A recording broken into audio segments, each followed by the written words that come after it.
Es precisa artista polivalent per a un espectacle de projecció internacional de circ contemporani.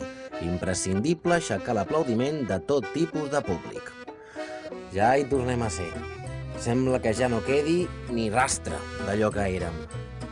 Ja veig que o m'espavilo o ja he begut oli.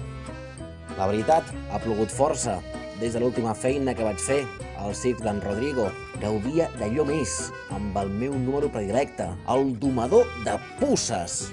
Però m'ensumo que ara els trets van per un altre cantó.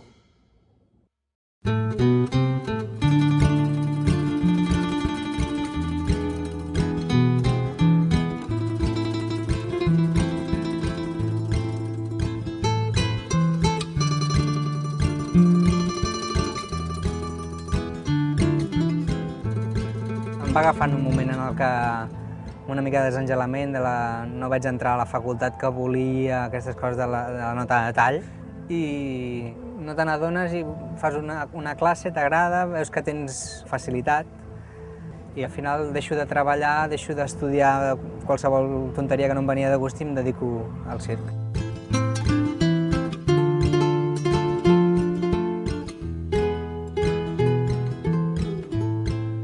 No hi havia escoles de circ. Llavors, quan jo començava a fer circ, vaig estar fent tallers a l'Ateneu de Nou Barris i els professors que teníem em deien: tio, te n'has d'anar a estudiar.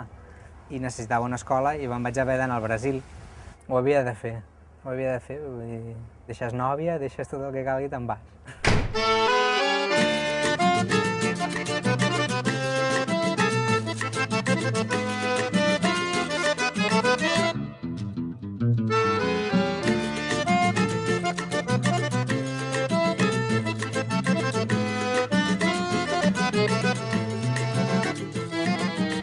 Molt menys estable que qualsevol altra professió. Si ho fas, te'n surt. Bueno, jo me n'he sortit fins ara. Encara falta una mica de més de temps perquè es normalitzi la nostra professió i fins i tot buscar un pis de lloguer és complicat. Et trobes amb que, clar, la gent necessita nòmines o necessita... I la gent de circ encara no arribem a tenir això, tot i que tenim una estabilitat demostrada, no? Però imagina't demanar una hipoteca, o sigui, no sé... Jo crec que seria absurd si vaig a un banc i els dic: vull una hipoteca. A què te dediques?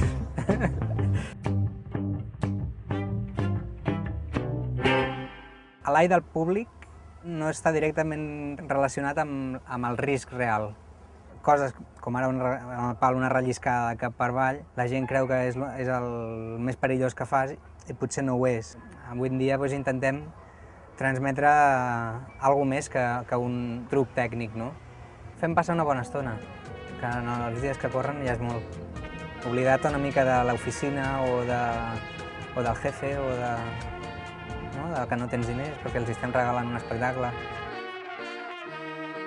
Penso que no hi ha secret, és com el que es vol dedicar a fer pa, a dependre'n.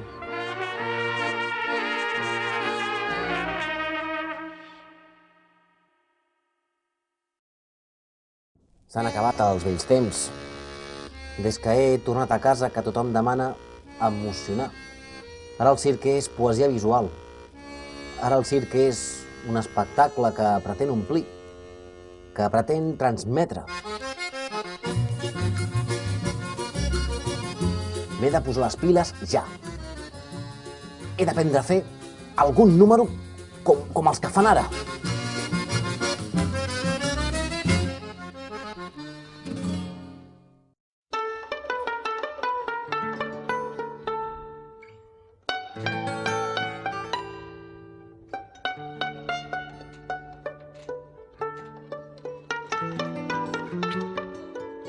Quan era petit jo sempre estava als arbres i suposo que això ja et dona un camí, no? Vaig veure amb un noi a Nou Barris, amb un funambulista, i em va encantar i vaig dir: saps què? Ho provo.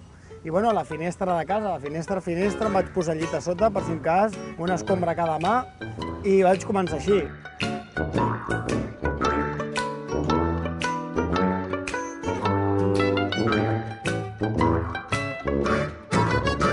Vaig estar al meu rotllo, caminant a la corda, prova i error.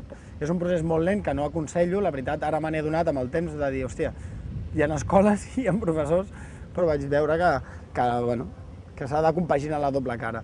Mira, hi ha una cosa de la bona de ser autodidacta, és que, evidentment, et surt de la teva manera. Això és la cosa positiva. I l'altra és la lentitud del procés d'aprenentatge.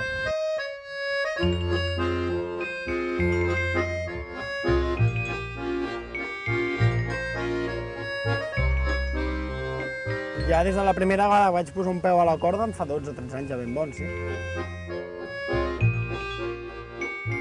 Em va treure tant, va ser una disciplina que em va encantar. La vaig trobar divertida, amb molt de joc, no?, que et donava.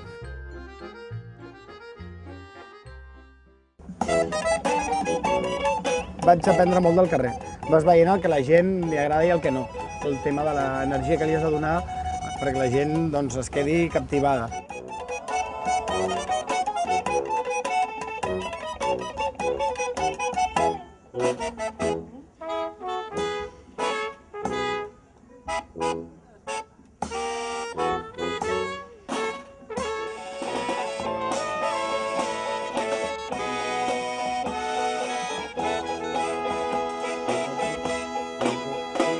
Com porto la tècnica a l'escenari?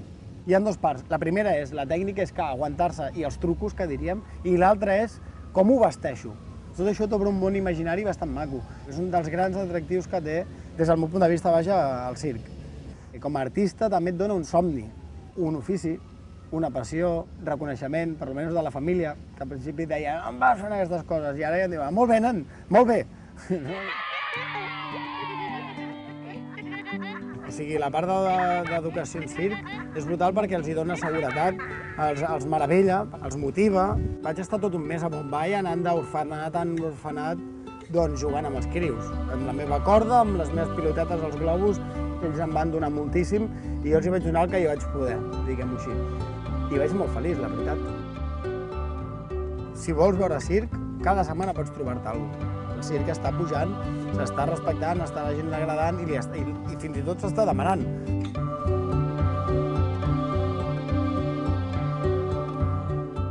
M'agradaria poder actuar fins als 60 anys i m'agradaria seguir investigant amb les arts escèniques en general, no només amb el circ. Mireu circ, disfruteu el circ i gaudiu-lo.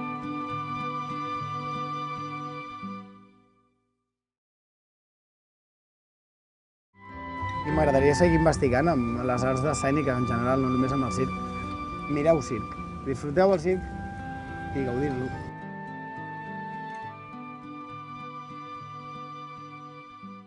Doncs ja està. Ni domador de puces, ni gàbia de les panteres, ni trompes d'elefant, ni pinotxos amb vinagre. He d'aprendre a fer perxa xinesa. O no, funambulisme? No, millor, roda alemanya. O no, pilotes de rebot. O alguna cosa més... Un moment. I jo ara què faig amb les meves ferestes puces?